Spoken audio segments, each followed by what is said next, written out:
السلام عليكم ورحمة الله تعالى وبركاته. dhammaantiin asxaabta ku xiran YouTube channel-keena Soomaali Tijaab 22 sida aad muuqaalka title-ka ama thumbnail-ka ka soo aragtaan.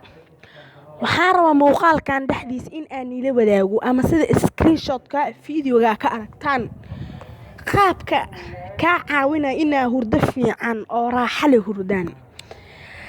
anaga zamankan waxaa ku jirnaa zaman oo hurdo fiican dadka aan hurdeynin badankoodana dadka ka caawinayaan in ay hurdo la'aan ku dhacday ama in ay hurdadan iska weysan yihiin. waxaa kaloo nii ogeysiinayaa warbixinada social media ka cusub waa nila wadaagayaa iyo waxyaabaha faa'iidooyin labadaba waa isku dhaxwadaya faa'iidooyinka iyo warbixinada waa nisii dhaxwadaya. marka muuqaalkan waxaa waa faa'iidooyinka qaabka ugu fiican ee ka caawinaya inaad hurdo fiican hurutid. haddii aad xiiseynayso waxaa fadlan ka codsanayaa inaad channel-ka subscribe saarato video-na like saarto.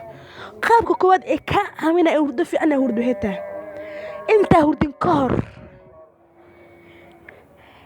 neeftaada waxaa lahaa inta hurdin ka hor neefta jiid tusaale ahaan neefta waa jiidaysaa waa soo daanaysaa waa jiidaysaa waa soo daanaysaa waa jiidaysaa waa soo daanaysaa 4 mar ayaa saas u jiidaysaa waana soo daanaysaa. waa qaab koowaad ee ka caawinaya inaad hurdo fiican hurud. qaabka labaad ee ka caawinaya inaad hurdo fiican hurdid ayaa waxa ay tahay in inta aan seexanin ka hor aad soo weys qaadatid. weys qaadku waxaa muhiim u ah hurdada inaad soo weys qaadatid ayaa fiican. weys qayn marna seexdo labadaas qodob ayaa muhiim u ah inaad hurdo fiican oo raaxo leh hurdid. waana muhiim waana inaad tijaabi doontid ayaan filayaa. waa mahadsantahay muuqaalkeena bartaas ayaa ku soo gabagabeynayaa.